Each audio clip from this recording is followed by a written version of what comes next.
वालेकुम दोस्तों की हाल चाल ने जनाब तुसी वेखते पे हो अपना देश पंजाब टीवी ते मैं तुहाडा मेज़बान मुहम्मद नदीम खरल। सब तो पहले अपने चैनल को करना है सबसक्राइब ते बेल आइकन ते क्लिक करना है कि अच्छी ते बेहतरीन वीडियो का नोटिफिकेशन हमेशा ही तरह तुहानू मिलता रहे तो तुसी वेखते रहो।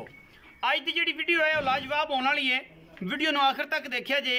और ये गल्लां जड़ियां फेक और जनाब लोग एवें छापर चक्की फिरते हैं जनाब, अगला गल कर दी पिछली कर दी। अगर तो कोई जेन्युइन तरीके ना कोई ना महंगा डंगर वेचता है। परसों भी चौथ वाल अलहमदुलिल्लाह एक झोटी पहलन मूँह चार दंद सी, वो 5 लाख रुपए की दोस्त मेरे लैके गए हाजी इरफान मार साहब गुजरांवाला तो। अज जी झोटी असी सेल आउट की है, ये जनाब वीडियो भी नहीं लगी सी और दोस्त नूं सिर्फ व्हाट्सएप पर दिखाई है मेरे बड़े भाई ने और डेली बेस से मेरे को दूसरे तीसरे दिन चक्कर लाई रखते हैं। अल्लाह पाक इन्होंने नवाजे और अल्लाह पाक इन्होंने खास रहता करे इन्होंने कारोबार और बिजनेस के मेरे इलाके के ने और मेरे इलाके की पहचान ने। तो इतों ही आते हैं और घरों ही आते समान ले जाना होंगे। ये जनाब चौधरी रियाज गुज्जर साहब को एक झोटी इन्होंने खरीदी है, वो किन्ने की खरीदी है की डिमांड करते सन खान साहब ने पूछांगे। बड़े खान साहब भी खोल लें, अज छोटे खान साहब भी खोल लें, तो साढ़े चाचा जी भी कोल ने मौजूद, उन्होंने जनाब पर्सनल पीए भी ने आपस भरा भी ने, सारा कुछ ही ने कट्ठे ने। तो ये जनाब झोटी इन्होंने खरीदी है। कैमरामैन साहब जरा झोटी में नज़र मराओ, झोटी मूँह चार दंद जैनमन और खान साहब ने खरीदी। अल्लाह ते अल्लाह खुद कच का खिडावना है, गल्लां नाल नहीं। इन्हू चो सब मैं लम्मा टोरो तुसी रैंबो, मैं तेन कल गल की रैंबो ना तू ऐसा कर ना टोरिया कर नाम मैं रख देना, फिर तू कहना रौला पै गया पूरे पंजाब च। यह जनाब झोटी कतरी कतरी सिर। ये जनाब वीडियो विखाने का मकसद ये है कि मई के मुल होंगे ने, जानवर के मुल होंगे ने, पूरी मरले मरले की वंड पई है। और जनाब मैं मगरू जिन्नी उच्ची है उन्नी अगों अल्लाह के फजल नाल कट्टी है, मूँह अजे चार दांदे। ये जनाब चौसब की डिमांड करते सन, सेल हो गई है, ये असी जनाब भेजन लगे हैं, मालक कोल खड़े ने। यह जनाब झोटी कच दी मूँह चौगी। ये जनाब चौधरी रियाज गुज्जर, चौधरी सजाद गुज्जर, चौधरी ताज गुज्जर, चौधरी शबाज गुज्जर गुज्जर डेयरी फार्म तो अल्लाह ते अल्लाह के रसूल के सुपुर्द ये जनाब असीं करन लगे हैं। फीडबैक लवांगे सजना तो शाह काली कतरी कतरी सिर उन्नी खूबसूरत जिन्ना इन्हों नीली दे महीने होना चाहिए।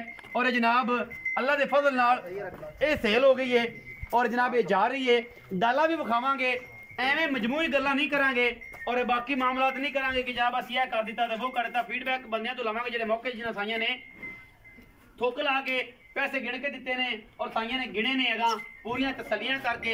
ये जनाब चौकी है मूँह अल्लाह के फजल नाल। एवें गल्लां गुल्लां करके बंदा कहंदा कि जनाब मैं नीली दी मईयां मैं खरीदना और मैं बेचना और मैं महंगियां बेचना मैं सस्तियां बेचना। यह जनाब झोटी किन्ने दी लई है ये मालक नूं पुछने और किन्ने दी बेची है असीं दसने हैं। खास नीली दी मैं अल्लाह के फजल नाल ये जनाब जा रही है साडे अपने शहर जनाब दीपालपुर और हवेली लखा। ये आधे ही शहर है, आधे ही घर है, आधे ही बंदे ने, आधे बंदे ने, आधे बंदे तो मैं लईए। और जनाब थब्बे माशाल्लाह ये मझ लाई फिरदी है, मैं तो डरदा इन्हूं चंड भी नहीं मारना कि ये निशान पै जाता उंगलों के उत्ते अल्लाह के फजल नाल। और कैमरे की निगाह दे विच जो फिट खड़ी है तो कैमरामैन साहब नूं भी चाहिए कि मैं पूरी तसल्ली करवा देनी। माशाल्लाह यह वंड होंदी है, यह चीज़ होंदी है, यह नस्ल होंदी है। बाकी जनाब फीडबैक लेने ड्राइवर साहब तुसीं वाड़ो जी रैंबो गड्डी च वाड़ो, फिर फीडबैक लेने हैं आखिर ते सजना दा कि जनाब किवें पई ते किवें बनी की गलबात हुई। ये चढ़ा लेंदे ने तू गड्डी दा वखा के पिछा जा शहर तो मुर्ग सारे अगे पीछे निगाह मार अल्लाह दे रसूल शहर तो मुर्ग निगाह के बनी वखा के पता लग गया गड्डी पै गई। इत्थे ले लो मैं सब आ जाओ नहीं हां ते खड़े है बाल ले आंदा जे बाहर धुप दे पीछे ही आ जाओ। फीडबैक इधर दे दियो जी, फीडबैक तो लेना दियो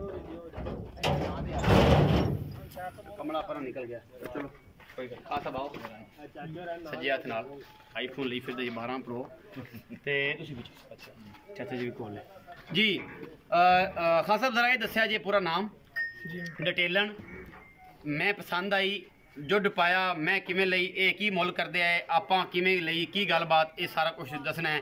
तो ये खान साहब पहले तो अस्सलाम वालेकुम ते फिर उस बाद फीडबैक देना है कि आप लई जे या की गलबात की किवें मज़ा आया मैं वेख के पसंद आई जे नहीं आई तो चौसा मुल की करता पहले चौसा सुनने हैं फिर थोड़ी गलबात सुनने जी। चो रियाज साहब दसो सर बिस्मिल्लाह।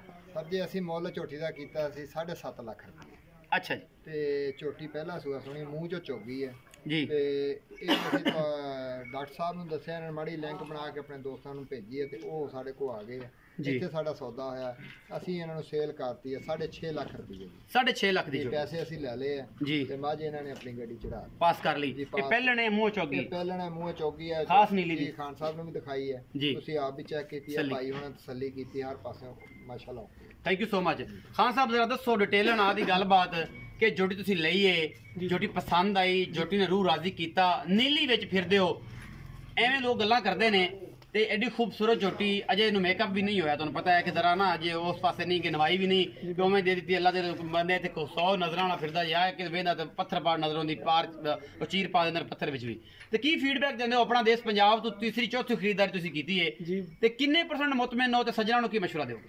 ਅਸੀਂ ਤੇ 100% ਮੁਤਮਿਨ ਹਾਂ ਜੀ ਆਪਣਾ ਦੇਸ਼ ਪੰਜਾਬ ਤੋਂ ਜੀ। ਤੇ ਜੋਟੀ ਜਦੋਂ ਵੇਖੀ ਹੈ ਦਿਲ ਕੀਤਾ ਬਸ ਹੁਣ ਛੜੀਏ ਤੇ ਲੈ ਜਾਈਏ ਜੀ। ਤੇ ਬਾਕੀ ਬੜਾ ਅੱਛਾ ਭਾਈ ਨਦੀਮ ਨੇ ਵੀ ਕੀਤਾ ਵਿੱਚ ਕਿਰਦਾਰ ਅਦਾ ਤੇ ਮਾਸ਼ਾਅੱਲਾ ਜੀ ਸੌਦਾ ਹੋ ਗਿਆ ਤਾਂ ਅਸੀਂ ਲੈ ਕੇ ਚੱਲੇ ਹਾਂ ਜੀ। ਆਪ ਪੈਸੇ ਦਿੱਤੇ ਜੀ? ਜੀ ਬਿਲकुल ਪੈਸੇ ਸਾਰੇ ਕਲੀਅਰ ਕਰ ਦਿੱਤੇ, ਪੈਸੇ ਦੇ ਦਿੱਤੇ ਆਪ ਸਲੇਣਾ ਗਿਣਿਆ ਜੀ ਭਾਈ? ਜੀ ਬਿਲकुल। ਤੇ ਜਨਾਬ ਛੋਟੇ ਖਾਨ ਸਾਹਿਬ ਜ਼ਰਾ ਮਿਹਰਬਾਨੀ ਤੁਸੀਂ ਦੋ ਪਿਆਰੇ ਜਿਹੇ ਲਫ਼ਜ਼ਾਂ ਦੇ ਵਿੱਚ ਉਹਨਾਂ ਦੇ। नदीम भाई बड़ा अच्छा काम कर रहे हैं, कोई ठगी कोई फ्रॉड वाला काम नहीं है, बड़ा बेहतरीन काम कर रहे हैं। ਆ ਦਾ ਸੱਜਣਾ ਨੂੰ ਮਸ਼ਵਰਾ ਦੱਸੋ ਕਿ ਆਪ ਆ ਜਾਓ ਤਾਂ ਕੋਈ ਇਤਰਾਜ਼ ਨਹੀਂ, ਜੇ ਨਾ ਵੀ ਆਓ ਤਾਂ ਪੈਸੇ ਮਰਦੇ ਡੁੱਬਦੇ ਨਜ਼ਰ ਤਾਂ ਨਹੀਂ ਆਉਂਦੇ? डुबदे नहीं, कोई कुछ नहीं, ऐसा कोई चक्कर नहीं, पैसे मात वाली गल है, बेहतरीन काम कर रहे हैं। ਤੇ ਇਹ ਜਨਾਬ 6.5 ਲੱਖ ਦੀ जी बिल्कुल 6.5 लाख रुपये ਦਿੱਤਾ ਹੈ ਇਹ ਸੋਨੇ ਦੇ ਉੱਤੇ ਐ ਟੀਕਾ ਰੱਖਦੇ ਤੇ ਜਨਾਬ ਸਲੀ ਨਾਲ ਜੀ ਬਿਲकुल। ਮੈਂ ਮੂੰਹ ਮੰਦੀ ਸੀ ਕਿ ਮੈਂ ਇੰਨੇ ਦੀਆਂ, ਬਿਲकुल ਮੰਦੀ ਸ਼ੌਕੀਨ 10 ਲੱਖ ਵੀ ਮੰਨਦੇ ਨੇ ਕਿ 10 ਲੱਖ ਦੀ ਵੀ ਮੈਂ ਹੋਵੇ, ਜੀ ਬਿਲकुल। ਲੇਕਿਨ ਚੋ ਸਾਹਿਬ ਨੇ ਵੀ ਕਦਰ ਕੀਤੀ। ਚਾਚਾ ਜੀ ਦੇ ਫੀਡਬੈਕ ਲੈਣੇ। ਚਾਚਾ ਜੀ ਜੁੱਟ ਪਾਇਆ ਜੇ ਚਸ ਨਾਲ ਆਈ ਲਈਗਾ ਮੈਂ ਚਸ ਨਾਲ ਲਈ ਗੱਲ ਨਾਲ ਮਜ਼ਾ ਆਇਆ ਹੈ, ਮਜ਼ਾ ਆਇਆ, ਮੈਂ ਇਹਨਾਂ ਦਿਲ ਠਾਰਿਆ ਹੈ ਠਾਰਿਆ ਤਾਂ ਹੀ ਲਈ ਤਾਂ ਹੀ ਲਈਏ ਤਾਂ ਹੀ ਪੈਸੇ ਭਰੇ ਨੇ। ਹਾਂਜੀ ਔਰ ਅੱਲਾਹ ਦਾ ਫਜ਼ਲ ਹੈ ਕਿ ਆਪਣਾ ਦੇਸ਼ ਪੰਜਾਬ ਟੀਵੀ ਨੇ ਹਮੇਸ਼ਾ ਅਨਮੋਲ ਨੀਲੀ ਦੇ ਬ੍ਰਾਂਡ ਦਿਖਾਏ ਨੇ ਔਰ ਹਮੇਸ਼ਾ ਦਿਖਾਉਂਦਾ ਹੈ। ਇਹਦੇ ਨਾਲ ਭਰਾਵਾਂ ਨਾਲ ਤਲਕ ਹੈ ਔਰ ਮੈਂ ਕਿਸੇ ਨੂੰ ਸ਼ੋਅ ਵੀ ਨਹੀਂ ਕਰਾਇਆ ਪਤਾ, ਬੜੇ ਦੋਸਤ ਨਾਰਾਜ਼ ਹੋ ਸਨ। ਸਭ ਤੋਂ ਪਹਿਲੇ ਲਿੰਕ ਇਹਨਾਂ ਨੂੰ ਭੇਜਿਆ ਔਰ ਲਾਹੌਰੋਂ ਗੱਡੀ ਭਜਾਈ ਤੇ ਸਵੇਰ 10:30 11 ਵਜੇ ਜਨਾਬ ਮੇਰੇ ਕੋਲ ਪਹੁੰਚ ਗਿਆ ਤੇ ਇਹਦੇ ਨਾਲ ਮੈਨੂੰ ਬੜਾ ਪਿਆਰ ਹੈ, ਪਤਾ ਨਹੀਂ ਕੀ ਗੱਲ ਕੁਦਰਤੀ ਹੁੰਦਾ ਹੈ, ਇਹਦੇ ਨਾਲ ਬੜਾ ਪਿਆਰ ਹੈ, ਸਾਡੇ ਨਾਲ ਇੱਕ ਬੜਾ ਮੁਹੱਬਤ ਦਾ ਰਿਸ਼ਤਾ ਹੈ ਇਹਨਾਂ ਭਰਾਵਾਂ ਨਾਲ, ਚਾਚਾ ਜੀ ਨਾਲ, ਤੁਹਾਡੇ ਖਾਨ ਸਾਹਿਬ ਨਾਲ। ਬੜੀ ਮਿਹਰਬਾਨੀ ਖਾਨ ਸਾਹਿਬ, ਤਾਂ ਅੱਲਾਹ ਪਾਕ ਇਹਨੂੰ ਚੋਣਾ ਪੀਣਾ ਨਸੀਬ ਕਰੇ ਔਰ ਤੁਹਾਡੇ ਮੁਕੱਦਰਾਂ 'ਚ ਕਰੇ। ਨੀਲੀ ਦੇ ਬ੍ਰਾਂਡ ਝੋਟੀਆਂ ਹੋਣ, ਝੋਟੇ ਹੋਣ ਜਾਂ ਮੱਝਾਂ ਹੋਣ, ਆਪਣਾ ਦੇਸ਼ ਪੰਜਾਬ ਟੀਵੀ ਨੇ ਹਮੇਸ਼ਾ ਅੱਲਾਹ ਦੇ ਫਜ਼ਲ ਨਾਲ ਪਹਿਲੀ ਫੁਰਸਤ 'ਚ ਔਰ ਪਹਿਲੇ ਇਨਸ਼ਾਅੱਲਾ 100% ਕੰਮ ਕਰਕੇ ਦੋਸਤਾਂ ਦਾ ਸ਼ੌਕ ਪੂਰਾ ਕਰਾਇਆ, ਇਨਸ਼ਾਅੱਲਾ ਕਰਾਉਂਦੇ ਰਹਾਂਗੇ। ਆਪਣਾ ਬਹੁਤ ਸਾਰਾ ਖਿਆਲ ਰੱਖਿਆ ਜੇ। ਪਾਕਿਸਤਾਨ ਜ਼ਿੰਦਾਬਾਦ।